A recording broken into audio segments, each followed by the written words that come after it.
ആറന്മുള അഷ്ടമിരോഹിണി വള്ളസദ്യ നിവേദിക്കും മുൻപ് മന്ത്രിക്ക് വിളമ്പിയ സംഭവത്തിൽ പ്രായശ്ചിത്ത കർമ്മങ്ങൾ നടത്താൻ തിരുവിതാംകൂർ ദേവസ്വം ബോർഡ് അനുമതി നൽകി.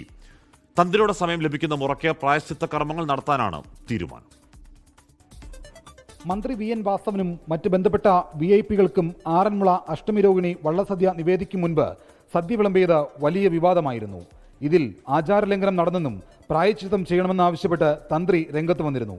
ഇത് പ്രകാരം തന്ത്രി നിർദ്ദേശിച്ച പ്രായശ്ചിത്ത കർമ്മങ്ങൾ ചെയ്യാൻ തിരുവിതാംകൂർ ദേവസ്വം ബോർഡ് അനുമതി നൽകി. നിവേദ്യം വിളമ്പിയതിൽ വള്ളസദ്യയുടെ നടത്തിപ്പുകാരായ പള്ളിയോട സേവാ സംഘത്തിന് വീഴ്ച സംഭവിച്ചെന്ന് ഭാരവാഹികൾ വിലയിരുത്തിയിരുന്നു. എത്രയും വേഗം പ്രായശ്ചിത്ത കർമ്മങ്ങൾ ചെയ്യണമെന്നായിരുന്നു തന്ത്രിയുടെ നിർദ്ദേശം. ക്ഷേത്രത്തിലെ കളഭത്തിന് മുൻപ് പ്രായശ്ചിത്തം നടത്തണമെന്ന് തന്ത്രി നിർദ്ദേശിച്ചെങ്കിലും ദേവസ്വം ബോർഡിന്റെ അനുമതി വേണമെന്ന് ഉദ്യോഗസ്ഥർ നിലപാടെടുത്തു. ഇതിലാണ് പ്രായശ്ചിത്തം നടത്താൻ ദേവസ്വം ബോർഡ് അനുമതി നൽകിയത്. തന്ത്രിയുടെ സമയം ലഭിക്കുന്ന മുറയ്ക്ക് ക്ഷേത്രത്തിൽ പ്രായശ്ചിത്ത കർമ്മങ്ങൾ ചെയ്യും. അകത്ത് ഒരു എണ്ണപ്പണം കിഴികെട്ടി നടക്കി വെക്കുക, പ്രദക്ഷിണം വെച്ച് നടക്കി വെക്കുക. പിന്നെ അകത്ത് ഒരു പറ അരിയുടെ നിവേദിക്കുക, അതായത് ഉടച്ചുകറി ഉൾപ്പെടെ ഒരു 10 പറ അരിയുടെ സാധനങ്ങൾ പുറത്ത് പബ്ലിക്കിന്, അതായത് ഭക്തജനങ്ങൾക്ക് വെച്ച് വിതരണം ചെയ്യുക. അതാണ് അത് പറഞ്ഞിരിക്കുന്നത്. ക്ഷേത്രോപദേശക സമിതിയും പള്ളിയോട സേവാ സംഘവും നാട്ടുകാരും ചേർന്ന് ക്ഷേത്രത്തിന് വലം വെച്ച് ശ്രീകോവിലിന് മുമ്പിൽ പിടിപ്പണം സമർപ്പിക്കണം.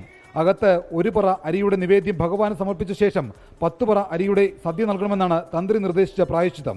തനിക്ക് സദ്യ വിളമ്പിയതിൽ ആചാരലംഘനമില്ലെന്നും വിവാദമാക്കുന്നതിന് പിന്നിൽ മറ്റ് താൽപ്പര്യങ്ങൾ ഉണ്ടാകാമെന്നും മന്ത്രി അന്ന് പ്രതികരിച്ചിരുന്നു. 24 പത്തനംതിട്ട. ലോകത്തെവിടെയായാലും ഏത് സമയത്തും 24 വാർത്തകളും ഓഗ്മെന്റഡ് റിയാലിറ്റി പാക്കേജുകളും എക്സ്പ്ലെയിനറുകളും വിശദമായി കാണാൻ ഞങ്ങളുടെ YouTube ചാനൽ നിങ്ങൾക്ക് സബ്സ്ക്രൈബ് ചെയ്യാം.